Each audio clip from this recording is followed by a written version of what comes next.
I would like to welcome you to our new online talk show, hosted by Irene K. The name of the online talk show is A Conversation with Irene K. Irene will speak on a number of topics like health, comedy, fashion, entertainment, history, science, all genres of music, religion and cooking. You can email us if you have questions for our guest. This is our first show, and our guest for today is Dr. Florence Carnicelli-Johns. She is a sexuality counselor. And our topic for today is sex over 60. And now let's welcome our host, Irene K. Good afternoon. Welcome to my first podcast show, A Conversation with Irene K. Later, I will tell you why it is I decided to start a podcast, and I will introduce you to my guest today, Dr. Florence Carnicelli-Johns, a psychologist, pastoral counselor, and sexual counselor. But first, let me introduce you to our sponsor today, Jeff Warsinski, Cool Springs Wine and Spirit, and he will tell you more about the store and location. Welcome, Jeff. Well, thank you for having me for your first podcast, and good luck. Thank you. Tell you a little bit about myself. I've been in the wine business for 26 years. I run the wine department at Cool Springs Wine and Spirits. We're at 1935 Mallory Lane. We're the largest store, the best prices, and the best staff I've ever been involved with. I agree. We treat all of our customers with the most respect you can possibly get. And personally experienced that. yeah, I told you that one day. Yes. You said everybody's so nice. And I said, well, they better be. Yes, you did. And you don't even have to tell them. That's right. That's that right. is their goal. And each department has a very knowledgeable, if not 2 or 3 people, this is their life, and it's going to be their life. That's right. And thanks again. Well, thanks for having me. I appreciate it very much. And good luck. Thank you. Now, I'm going to start by telling you, before I introduce Dr. John, why I decided to start a podcast in the first place. We know that we all need conversation. We all need love. We all need someone to communicate with daily, to appreciate us. And me, I have decided, God gave me a gift of meeting some very interesting people in my 77 years. And why not? Those are gifts. Those are my gifts. Whenever I meet someone that touched me in a positive way, that's a gift to me. And I'm going to share those gifts and opinions. So let me start by telling you how it is I received a card from my medical doctor directing me to see Dr. Johns. But first, let me tell you about what I experienced. Now, if my experience you find to be a little too graphic, I can only apologize. Because one thing I believe in, there are some things you might say we don't need all that. But in order for me to tell you my story and how it is I made acquaintance with this lovely lady, Dr. Johns, I have to then tell you that my doctor had recommended that I, after losing my husband and not really in any relationship, so he recommended that I get a toy, get an adult toy. And the reason he felt that I should do that is that it would be more calming, more relaxing in my life. And me being the personality he understood me to be, he decided that that would be a good course of action. The experience that I had was that I went to an adult toy store that I was recommended to go. A friend had recommended this store after the doctor had recommended this, that I get one of these adult toys. Now, it's nothing unusual about getting the toys, and of course you get them for any number of reasons, for various relationships in relationships with your family because of cancer, any number of things.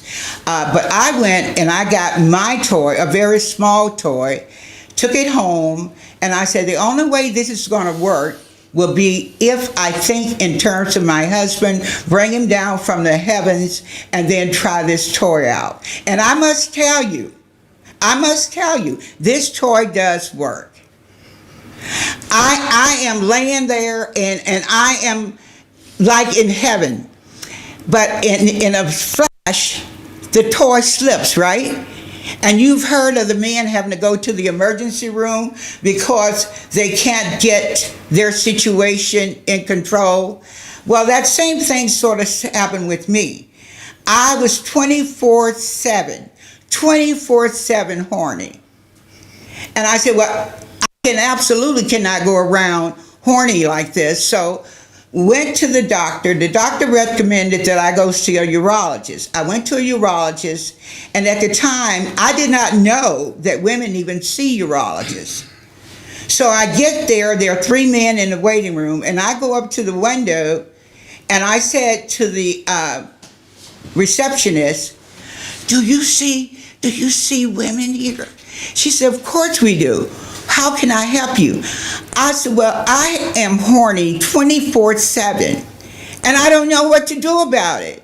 She said, well, let me make an appointment. She made an appointment. I went to my appointment a couple weeks later. She referred me to Centennial Wish Clinic. I went there. I told them about the problem I was having. Now, they didn't see it as being so ridiculous. I mean, it could have been very embarrassing and difficult for some to even say what was going on. But for me, they had to know. So I saw the doctor, they examined me, and then they gave me the card to see Dr. John. And I carried that card around for 3 years. And when I decided to do the podcast, then I got in touch with Dr. John. But that was not the only problem that I had. So before I introduce Dr. John, let me tell you, the other problem was one of the doctors recommended Miralax. They said Miralax will help you to keep you calm. So I decided to go on the Miralax. Well, what they did not tell me is that Miralax will make your stomach growl. So trying to come off of this being in a constant state where I was just constantly in need, I decided to go on the Miralax. Then a friend of mine was coming in from out of town. We came in, it's someone I've known for many, many years and had not dated, so I decided we'll get a little cozy. Now this is going to be embarrassing for some. And my family, I'm sure, probably would put up a disclaimer. But what happened is that the Miralax, the minute I started with a bit of affection, the Miralax started going bloop, bloop. And it's like, I'm going to pretend, because now I'm in the moment, that I'm not hearing any of this, right? So I go on with the little passion, as light as it was, nothing too extreme.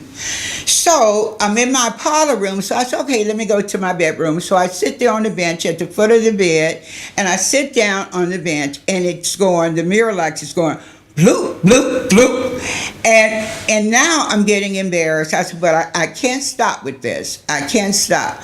So anyway, it goes on. And I said, well, okay, let me just go to the side of the bed. So we get to the side of the bed. The minute I sat there, the Miralax went bloop, bloop, bloop, bloop. And I tell you, then the man that I was with, a couple years younger than me, he said, Miss Irene, I don't think we can do it anymore. I said, I don't think so either. So I decided that this is the time to get in touch with Dr. John, to tell her my story. They had recommended the doctor that I contact her 3 years prior. So without further ado, and not to embarrass her any more than I already have, I'm going to introduce you to Dr. Florine Conicelli John, psychologist, pastoral counselor, and sexual counselor. Dr. John, I welcome you today, and I hope you can recover from all of this. Oh, absolutely. Thank you very Nothing much. Shocks Thank me, you very Irene. much. Thank Okay. you. Thank you for having me. I'm very glad to be here and not quite sure where to start. I guess I was wondering if you could tell me what or who you think your anticipated audience will be so that I can speak hopefully to that Well, group. the whole thing about my podcast is getting people to open up. Whatever it is that you need to talk about, do so. Okay. You're in this world for a brief time. You're only in this world for a brief time. There are people that will not even say to a doctor, now they're going to their doctor, but they're not comfortable about even expressing the things that they're going through. This is to say to you, whatever is going on in your life, you need to speak up, you speak out, you need to be heard.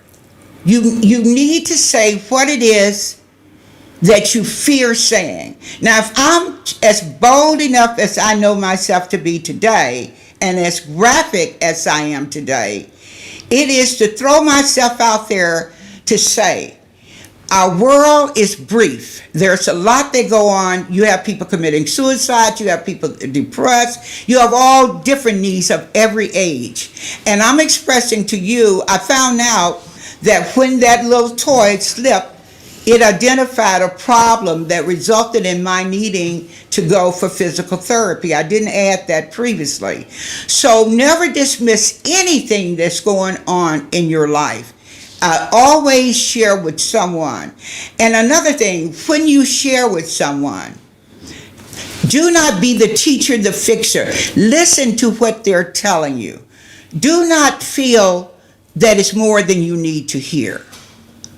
Give everyone a platform to express themselves. And it would be very embarrassing, and I know most of you would never say the things that I've said today, but I will tell you it is without any regrets, because it was my experience, it's what I went through, it happened that way, and I am so glad. I have no regrets about having put this out here today. And now I will tell you, Dr. Johns, this is to address anyone that had with sexual issues, sexual problems, which you cover all those areas, and I will turn it back over to you. Thank you, Irene. And I think you gave me my launching point. Communication. That's right. I think it's critical that, particularly when a person has an issue, emotionally, physically, spiritually, whatever, that they find the right person to share that with. When you go to a physician, if you have an issue, the physician should, or the nurse practitioner, they're very good at listening, are trained more today than they were 10, 20 years ago to address issues other than the strictly physical. For example, how many times have you been to your physician, your primary care physician, for example, for a routine physical, and were asked, how is your sex life? Are you able to function sexually? And that's a very broad comment. What is sex? Most people think when you talk about sex, you're talking about intercourse. That is only one aspect of the sexual interaction that we as human beings are capable of. So I think it is very, very important, particularly in my practice, I see more, well, let me back up. First of all, I have more years than I choose to tell you right now as a physical therapist. So I actually treated the physical issues that go with some of the problems that make a woman uncomfortable during penetration. So I did go back to school and got some more degrees and decided I could continue to work if I were counseling instead of doing the physical therapy, which is very strenuous, but while I was still okay, I thought I would move on. So I now see as clients people that I would have called patients in physical therapy. And most of them are women, or at least the women are sent to me, and then the husbands or the partners come in with them. So it becomes not just the woman's issue, but my specialty is women's health, pelvic floor dysfunction. Now I'm going to say a little bit about this because I think there will be people out there who will need to hear this. 15 years ago, this was not even a term. Now it is a specialty in nursing, in physical therapy, and most of the work in the Nashville area is being done by nurse practitioners and some gynecologists, and of course the physical therapists that are highly specialized in the treatment of this problem. And the problem is pelvic floor dysfunction. The part you are sitting on, there are muscles there that can become dysfunctional, just like you can have a tender spot or a trigger point in a muscle in the neck and shoulder area. We're also able to have those same things internally. And internally in the pelvic area that surround the vagina. So women come in complaining of painful intercourse. Now, some of them proceed to think this is their wifely duty, and they continue to operate to be good wives, and they're in agony. Now, this is something that the husbands or the partners need to hear, because you wouldn't want to put someone into absolute pain that you love. So this is just a launching point, because when I see a couple, I will explore with them their issues, of course, what they want, what they need. And then I always give a personality test, because it's important to understand the traits that people have that may be similar and may be different. Oftentimes I have clients that come in that aren't necessarily dealing with pain, but they're dealing with libido issues or discrepancies. One person has a higher desire for sexual interaction, and one has a very low desire. Now, this can be part of who the person is, so to speak, or it can be acquired. It can be, for instance, I will have couples that maybe have abstained from having intercourse until they were married, and they marry at 30, 32, and then the whole issue becomes very, very difficult and awkward. And then many times the woman experiences pain. Now the couple is lost and feeling very down. Some will wait a year or two before they seek help, like at the Wish Clinic and other places like that. Some will do something fairly soon. But the important thing is, when I see a couple, is to talk about intimacy, talk about the relationship. And when we talk about sex over 60, this is a very critical point, because we may not be able to operate, male or female, over 60 the way we did at 20 or 25 or 30. So it's important to adjust our expectations for ourselves and for our partner, and also to communicate that. That's right. Back to Irene's initial point. Yes. To talk about it. Now, we're so concerned that if I say such and such, I will hurt his feelings. For instance, I'm going to speak from the female side, or it could be the other way around. If we find a way to lovingly and kindly address the issue, not with blame, not with guilt, but saying, for instance, maybe something that a partner would have done in the earlier years was very satisfying to the partner. Perhaps that's changed now. So, for instance, a woman might be, her husband might be doing a certain activity in foreplay that she used to really enjoy, and now it becomes annoying to her. So what does she do? Does she not say anything and just put up with it and build resentment and not enjoy anything? And that's going to transmit to the partner. That's right. So it's important that male and female can say what they need in a kind and loving way. That's right. And to receive that request in a kind and loving way. Not to think, oh, I'm less of a man, or I'm not a real woman if, I can't do this or that. So, and of course, over 60, there are issues that can be dealt with that with males with erectile dysfunction. But there are things that can be done. First of all, I'm going to back up a little bit. Whenever we have any physical problem, we need to seek medical help. We need to get a diagnosis. We need to know what is going on.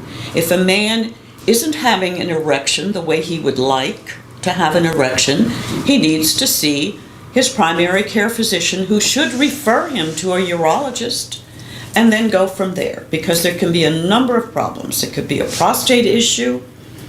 It could be prediabetes. It could be a lot of things that could be affecting the blood flow to the penis, which is essentially what an erection is. It's not anything mysterious, simply a blood flow. So I think it's important to follow what I consider the biopsychosocial spiritual model. So, well, Dr. John, personally, I believe I never said no to my husband for sex.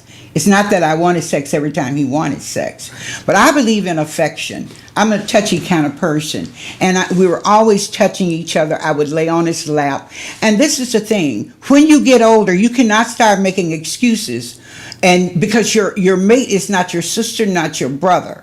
Right. Your mate is not your daddy, not your mama. So when you are in a relationship, you have to keep that fondness of each other going. Now, I would tell you this. I'm not going to tell and I didn't tell my husband.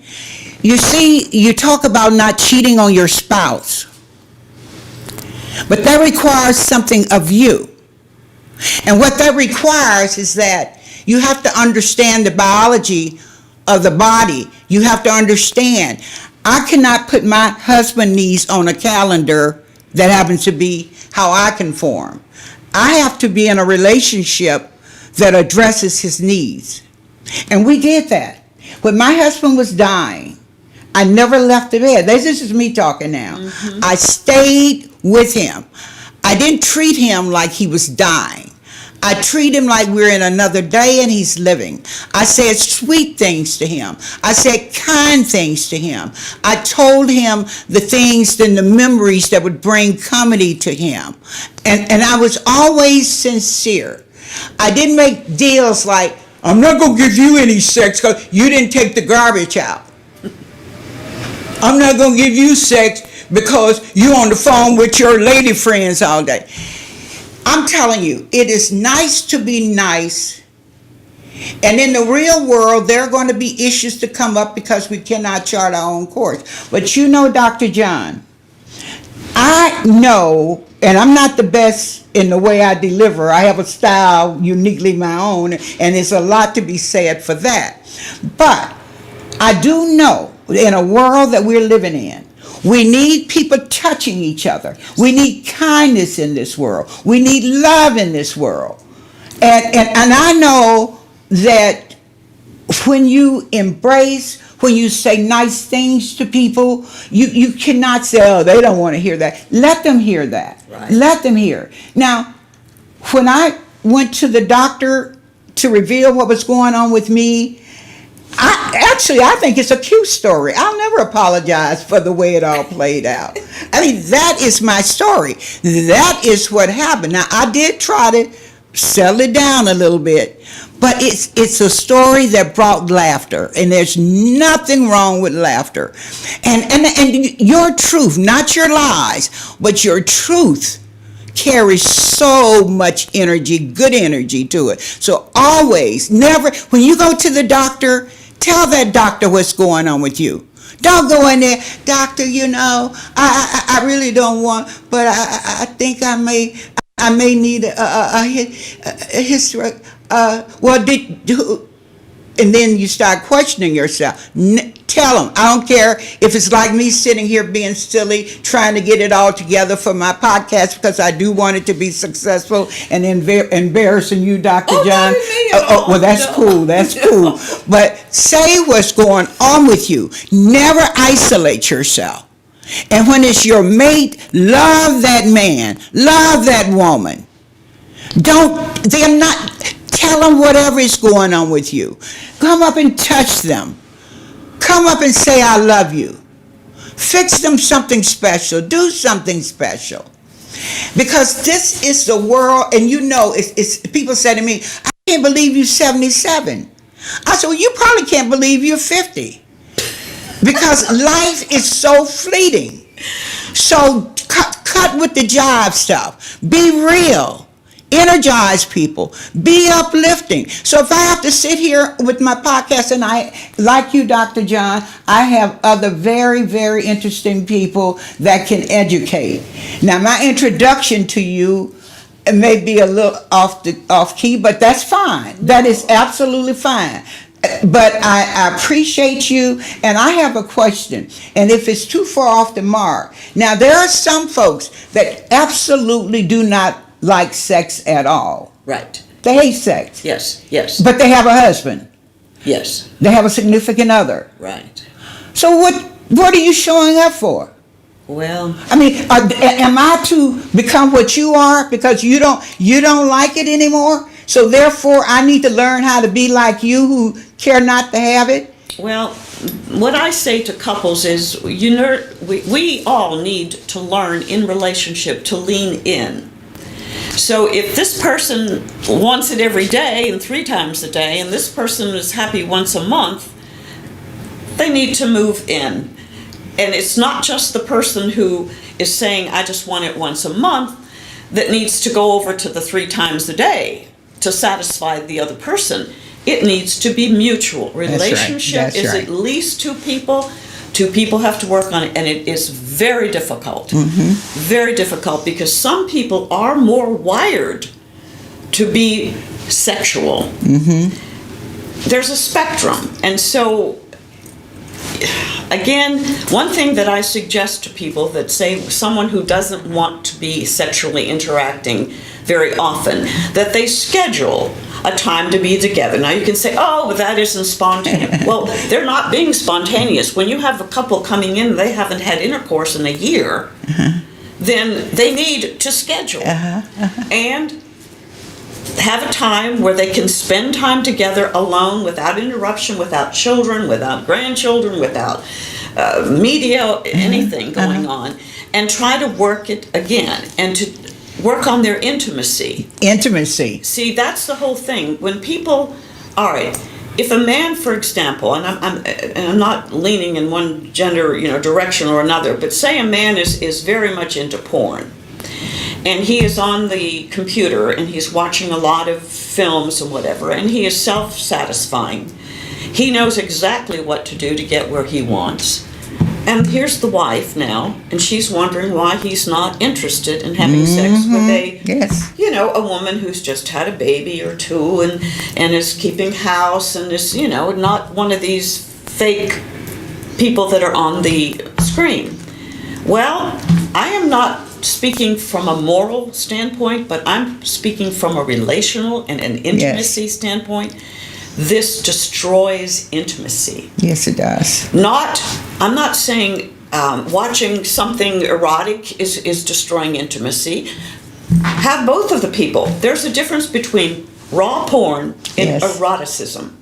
You can find something quite beautiful and erotic and watch it together. That's right. And we get into things like fantasies. Some sex therapists advocate fantasies. Well, I'm all for fantasy, but I say put your partner in the movie.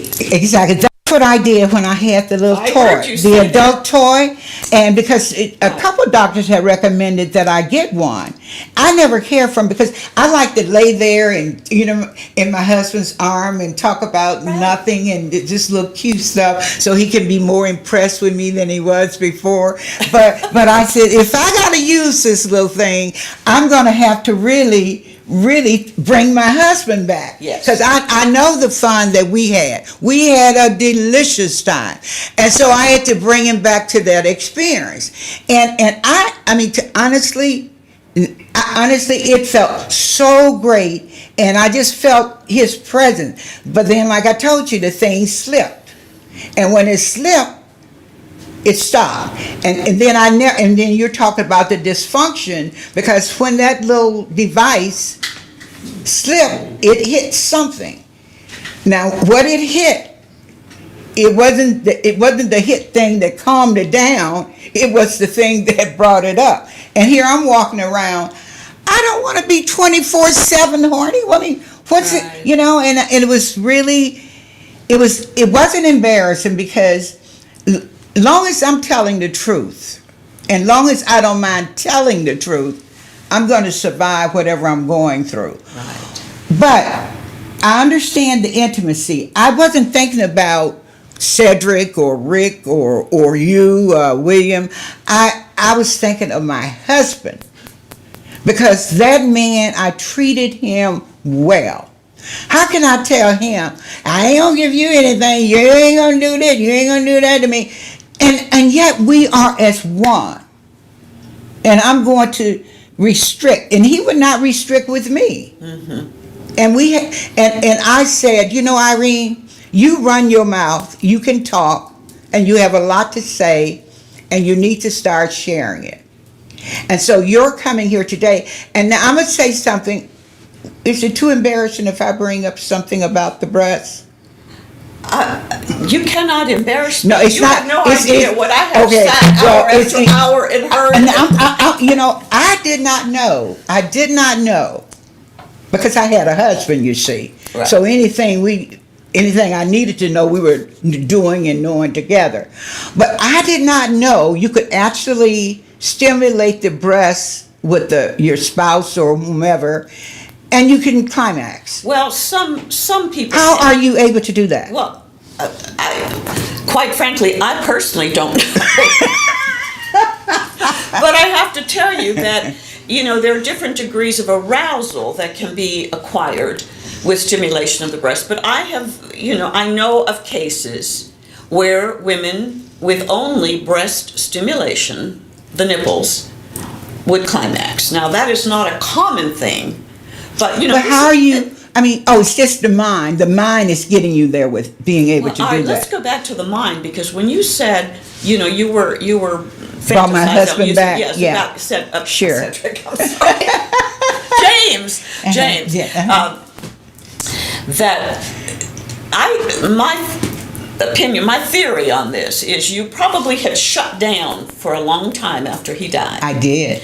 And you turn on the switch, the mind-body connection. Yes. And it was so strong that it just needed some time to balance out. Because the people who have turned their minds off about sex, and for different reasons, you know, perhaps for religious reasons, and I'm not knocking this at all, but they've tried so hard to be good that they have shut down the mind-body connection. So if they were to actually, like a child, draw a picture of your body, they would probably leave this out. Or if they did a body scan and doing a relaxation technique, they would get to that area and it wouldn't be there. So we spend a lot of time doing imagery techniques to help people bring that physical part back, to connect the mind and the body again. And this idea of being kind to people that you were saying. That's right. There is now proven that we not only have a connection from the brain to the heart, which we have to have for it to operate, but we also have another connection from the heart to the brain. Yes. So you can do acts of gratitude or acts of kindness and even physically put your hands over your heart, and you will increase the serotonin level in your brain. That's a good thing. And the endorphins that you get from running and, you know, exercising. So all of these things we do actually are helping us with our neurotransmitters. I can understand that. So, yes. you know, what was considered almost, an old wives' tale or just woo-woo, as they say today, is now being proven scientifically. And Yes. It's very exciting. Yes. Very exciting. And it's good what you're saying, because for young couples to start having problems early in their lives, it's a very injurious it's an injury really to the relationship. It is. And you find going outside the marriage, divorce, Right. when really you just build a relationship with each other. And my friends would always tease me because I proudly would tell them I never said no to my husband. I never got that angry to where, but what I did tell him when he would wake me up at night, because you wake me up, we're going to have this relationship, and then I have to keep a towel nearby because I got to clean stuff up. But let me tell you this. I said, now if you're going to wake me up like you're doing, you're going to need to become very creative. And he lessened the times he needed to wake me up. But I never denied, and I feel good about it. Now, do I worry about people hearing this? Because my friends, this is not a new conversation to my friends. I mean, because I am a strong believer. If you are as one, and I have friends that would tell me when I would brag about my husband, and I said, well, you didn't tell him I did this and I did that. I said, well, a compliment to your husband or to your wife is a compliment to you. And so we forget about, we just start listening to other folks trying to run your household, when really God has already put you together as one, and you just replenish. Because if you can't have intercourse, everything is not about intercourse. I know someone with a pump. My girlfriend told me, she said, my boyfriend can work that pump better than he was able to work. Before. Right. So, I mean, tell us some about the pump. What can you tell us about the pump? There are, different ways that a male can have an erection. The pump is one. And how is it installed on the body? Well, there are different models. So oh, there is? Yeah. I didn't know that. And it's an external kind of connection, so to speak, that operates with suction. And some of them are battery operated, and some, most of them are battery operated or electric. Well, who's getting a pump? What has gone on health-wise that resulted in your now having Oh, okay. a Well, pump installed? a man could be simply aging and, circulation. It could be that he's diabetic. It could be that he's had, prostate surgery. Different things can make it more. Sometimes they don't always work. There are also injections that can be done. It's directly into the penis with a very short needle. Now, explain that. Well, that's about as far as I can't. So, but is it connected to the pump when they do it? No. I'm sorry. This is separate. From the pump. Okay. There's also something that a company that produces sex toys. I hate to use that term. Yeah. Anyway, and it's called. The company is called Hot Octopus, and the pulse it's called, and it is actually a sleeve that can wrap around a flaccid penis, and then it vibrates and will actually does not bring on an erection unless the man is capable of that, but it can actually bring a male to orgasm with or without ejaculation, without erection. Now, really? that is, and it's, I think the model, the $99, I think is what it is, and it's recommended. There's a woman named Joan Price, and check out her website, her blog.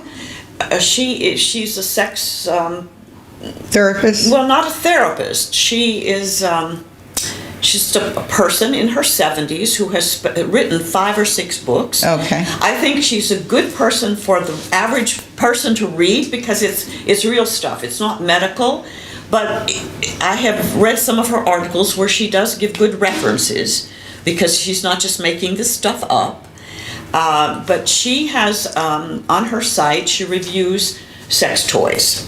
And she recommends, I guess this was a separate thing where she talked about this particular one from Hot Octopus. And so I found that very interesting and helpful because there are men, for instance, post-prostate surgery, sometimes the reviews that I read for men that were using that, a few of them said it was very pleasurable and they actually could almost reach an orgasm. One man did, but that it was so pleasurable because you don't just have to have an orgasm, you don't just have to have an erection or an ejaculation. I mean, forget that. That doesn't do anything as far as making you feel, connected. So I think that her website is worth checking into. Joan Price. Well, let me ask you this: is this Octopus? Is it Joan Price? The Hot Octopus is a company. She's not her company. She just recommends the Pulse. The Pulse. That's sold by Hot Octopus. Oh, and what I was saying too, she only recommends things that are safe. You don't want to go and get a cheap toy or apparatus because it could have toxic chemicals in it. And you're putting that on a part of your body, particularly female, with maybe thinning vaginal lining, it's going to be absorbed into your body. So it's important that you get, and when I treat women with the pelvic floor dysfunction, they will use dilators in order to stretch the muscles and the tissues. So it's a therapeutic thing, but it can also be, a pleasurable thing. So anyway. A question. Yes. Is there a certain age that the body shut down where you no longer can be stimulated and desiring sex? Is there a switch that shuts all that down? No. At a certain age? Strictly individual. And your general health will speak strongly to that. Okay. How long you're going to be able to operate physically. However, as long as your brain is working. Well, that's what I think. You can have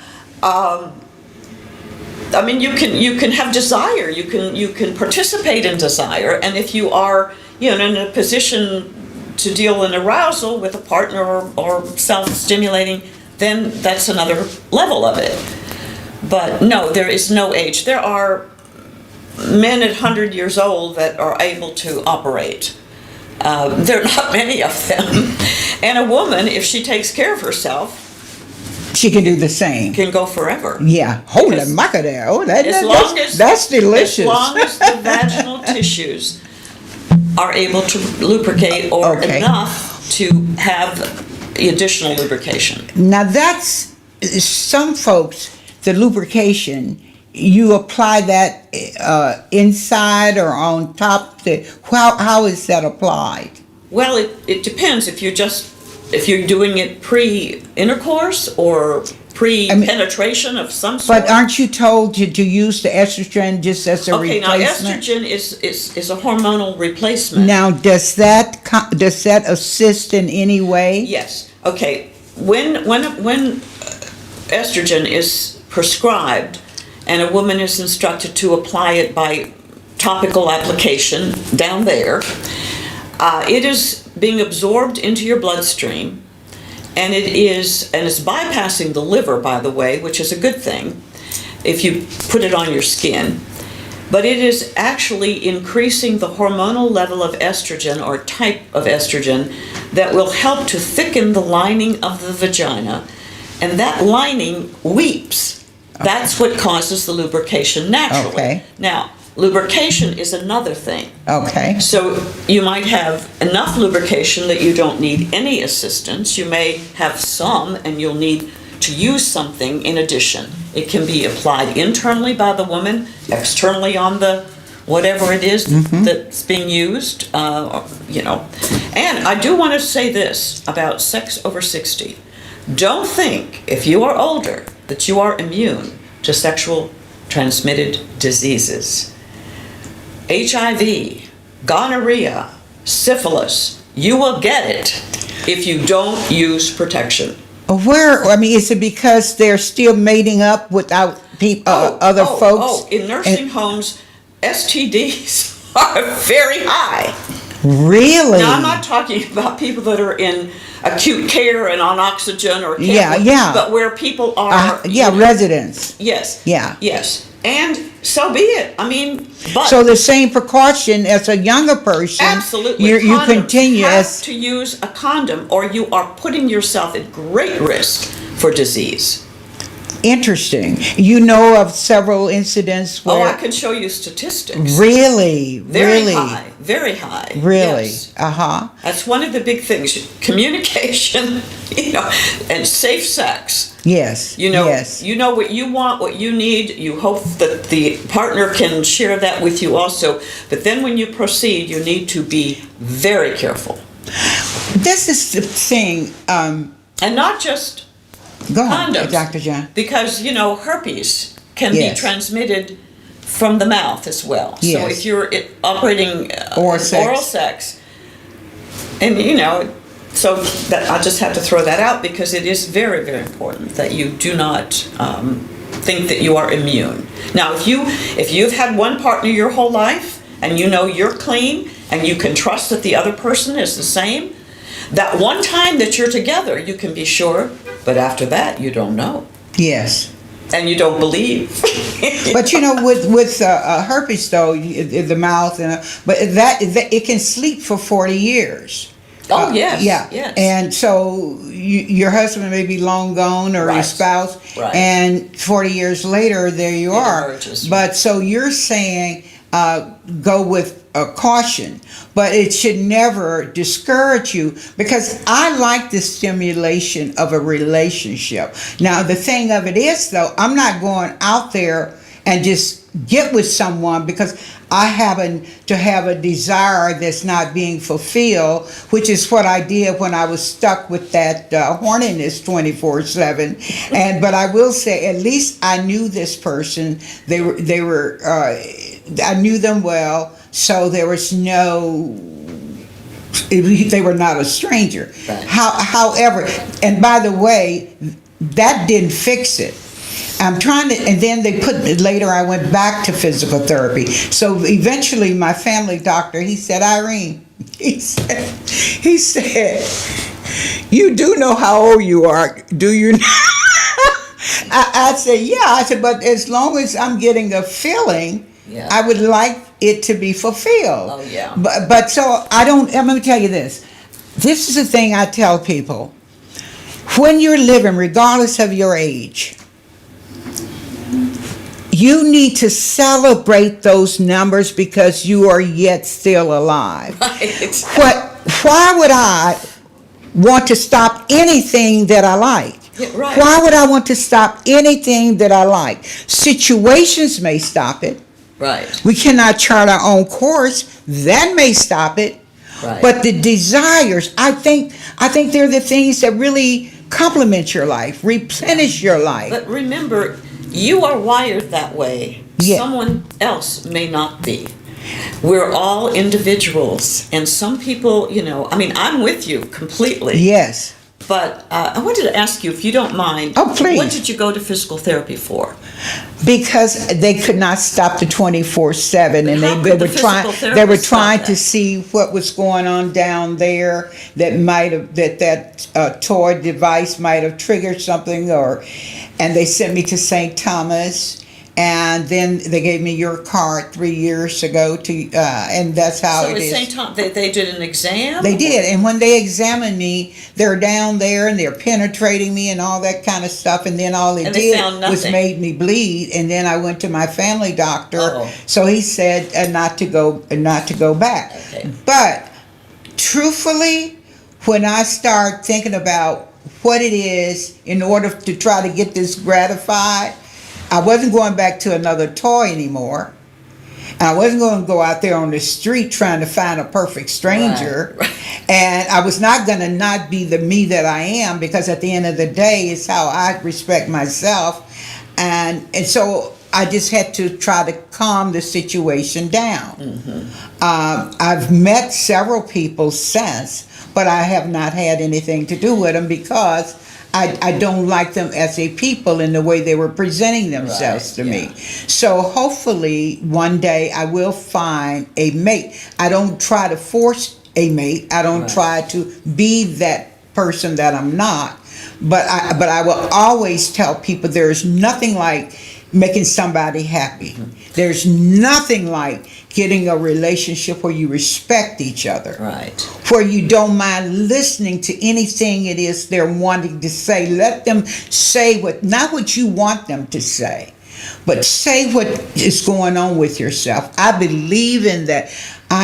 To my core, I believe it, because I'm going to always say what I want to say. And I think this is important because what Irene, what some people may be hearing you say is that you're supposed to make your man happy no matter what. Or But the I don't female, hear that vice from versa. Irene, because Irene is outspoken. Irene I do believe you do set your boundaries, and that's critical because I don't think in any relationship one person should give all. Yes. It needs to be mutual. Right. Yes. And so I think because you are the personality that you are, you can be so giving and still hold your own. You have that's you great. have to hold your own, because then you're not giving them an opportunity to love you and to appreciate you if you do things with abandonment. So you have to have you do and say what you feel need to be said. But at the end of the day, you have to respect yourself and you have to respect your mate. Now me, on the other hand, I was always singing to him. I was always singing to my husband.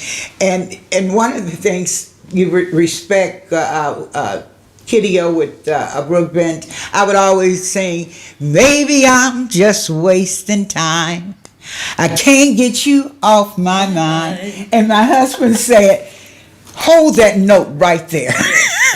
So he took off and went into the kitchen and he didn't return. But but you always treat each other, love your mate. Yeah. Whether you're married, whether you're gay, whether you're straight, it doesn't matter. But be good to each other.